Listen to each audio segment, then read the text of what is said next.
China का इतिहास भारत के इतिहास जितना ही पुराना है। जिस दौर में चाणक्य द्वारा अर्थशास्त्र लिखी गई थी, उसी दौर में चाइना में सुन त्सु द्वारा आर्ट ऑफ वॉर नाम की एक बेहतरीन किताब लिखी गई। सुन त्सु की यह बेहतरीन किताब आज भी दुनिया भर के जनरल्स पढ़ते हैं।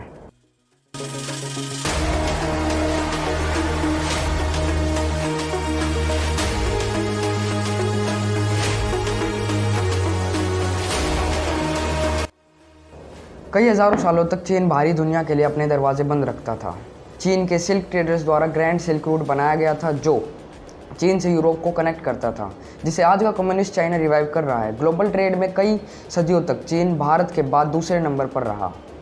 इस ग्राफ से आप भारत की दुनिया में ताकतवर हैसियत का अंदाज़ा लगा सकते हैं, लेकिन ज़्यादा खुश मत होइएगा, because the present is not like this anymore.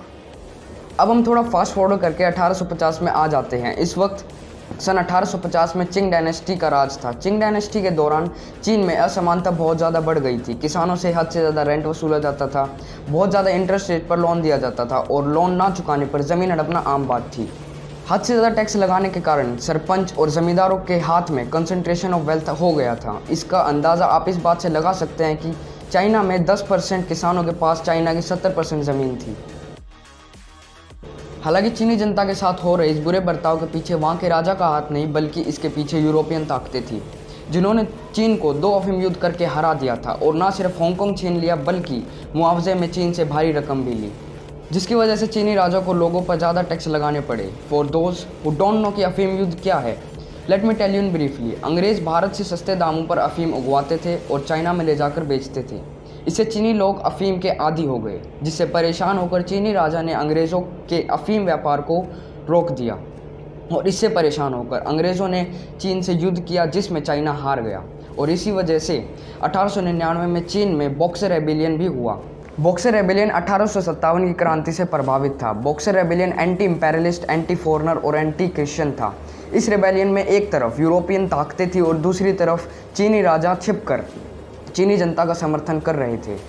इसके बाद चिंग डायनेस्टी के खिलाफ शनाई रेवोल्यूशन हो जाती है, जिसे चीन की मॉडर्न आर्मी के ऑफिसर लीड कर रहे थे। और शनाई रेवोल्यूशन ने चीन के 2000 साल पुराने साम्राज्य का अंत किया और खुद को रिपब्लिक ऑफ चाइना घोषित किया।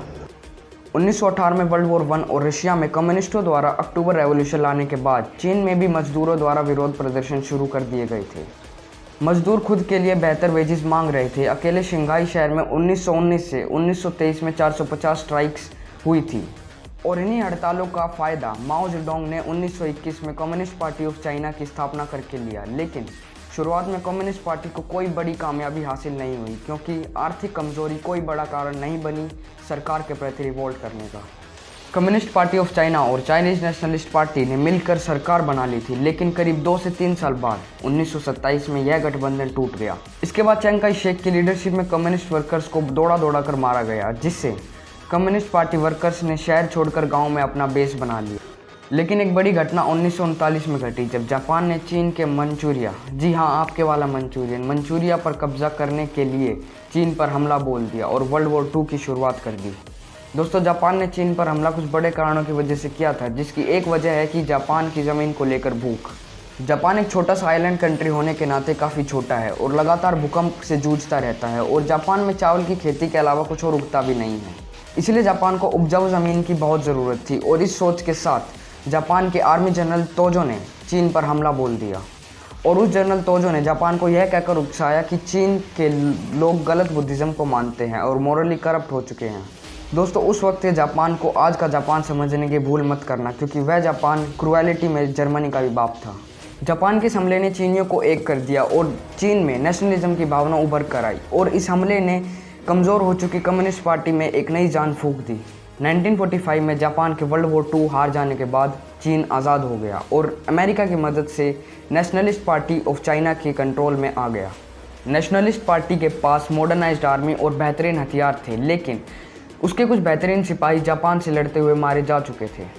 नेशनलिस्ट पार्टी की इस कमज़ोरी का फ़ायदा कम्युनिस्ट पार्टी ने उठाया, जिसे यूएसएसआर सपोर्ट कर रहा था, और चीन में तख्ता पलट कर दिया। इसके बाद कम्युनिस्ट पार्टी के माओ जेडोंग चीन के राष्ट्रपति बन गए। और दोस्तों, माओ जेडोंग ही वो व्यक्ति हैं जिन्होंने सदियों पुरानी भारत और चीन की इस दोस्ती को कट्टर दुश्मनी में बदल दिया। और इसके बाद चीन के पुराने राष्ट्रपति चिंग काई शेक अपनी 6 लाख की फ़ौज और 20 लाख की जनता के साथ फॉर्मोसा आइलैंड पर चले गए, जिसको बाद में ताइवान का नाम दिया। कम्युनिस्ट चाइना को ताइवान पर कब्जा करने से रोकने के लिए अमेरिका ने अपनी नेवी चीन और ताइवान के बीच में खड़ी कर दी, जो आज भी मौजूद है। इसलिए चीन कभी ताइवान पर कब्जा नहीं कर पाया। अमेरिका ने 1970 तक ऑफिशियली यूएन सिक्योरिटी काउंसिल में वीटो पावर आधिकारिक तौर पर ताइवान को चीन समझकर दे रखी थी, जिसे 1979 में अमेरिका ने ताइवान से लेकर कम्युनिस्ट चाइना को दे दिया। दोस्तों, शुरुआत से ही चाइनीज़ कम्युनिस्ट पार्टी का भारत के प्रति रख रखाव खट्टा मीठा रहा।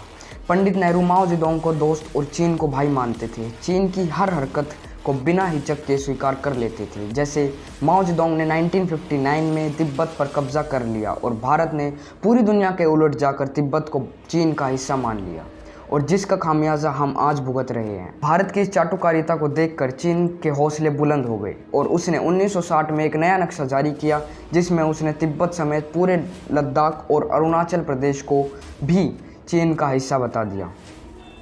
भारत के रक्षा और विदेश मंत्री और प्रधानमंत्री ने इस इनडायरेक्ट धमकी को नज़रअंदाज कर दिया और उस वक्त एक ऐसी डिमोरलाइज स्टेटमेंट दी जिसमें उन्होंने कहा कि भारत को आर्मी की ज़रूरत ही नहीं है।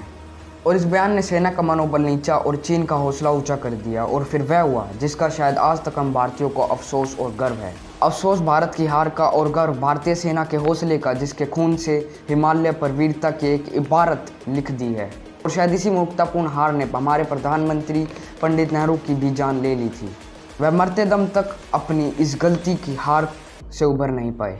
दोस्तों, इस दौरान चीन आर्थिक रूप से टूट गया था और कम्युनिज्म ने चीन को खोखला कर दिया था। माओ ने कल्चरल रेवोल्यूशन के नाम पर सभी प्राइवेट ओनरशिप और खेतों के मालिकों को मार दिया और पूरे चीन में 50 लाख से ज़्यादा लोग मारे गए। उसके बाद चीन ने सभी ज़मीनों पर लोगों को मिलकर खेती यानी कलेक्टिव फार्मिंग करने को कहा, जहां पर सबको बराबर राशन मिलता था, इरिस्पेक्टिव ऑफ देयर कंट्रीब्यूशन। और कम्युनिस्ट पॉलिसी मेकर्स ने चीन में यह प्रोपोगंडा चला दिया कि चिड़िया खेतों के सारे अनाज खा जाती है और सभी चिड़ियाओं को मार दिया जाए। लेकिन असलियत में चिड़िया कीड़े खाती थी, ना कि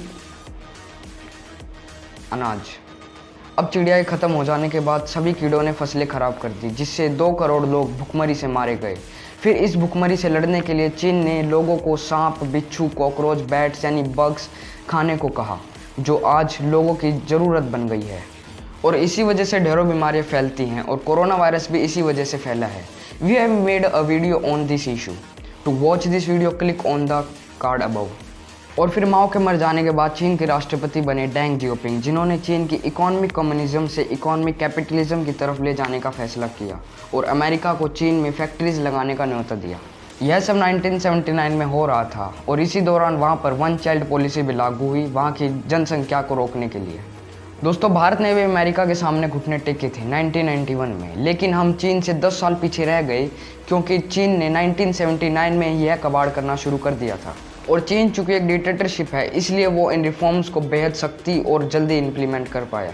दोस्तों, चीन के इकोनॉमिक सक्सेस और भारत के स्लो इकोनॉमिक ग्रोथ होने पर भी हम एक अलग से वीडियो बनाएंगे। दोस्तों, आज का कम्युनिस्ट चाइना सदियों पहले वाला दोस्त नहीं है, वह दोस्त 1949 में मर गया।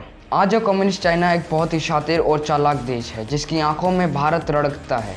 और तो चीन की चालाकियों से सावधान रहें और भारत के आगे बढ़ने में मदद करें।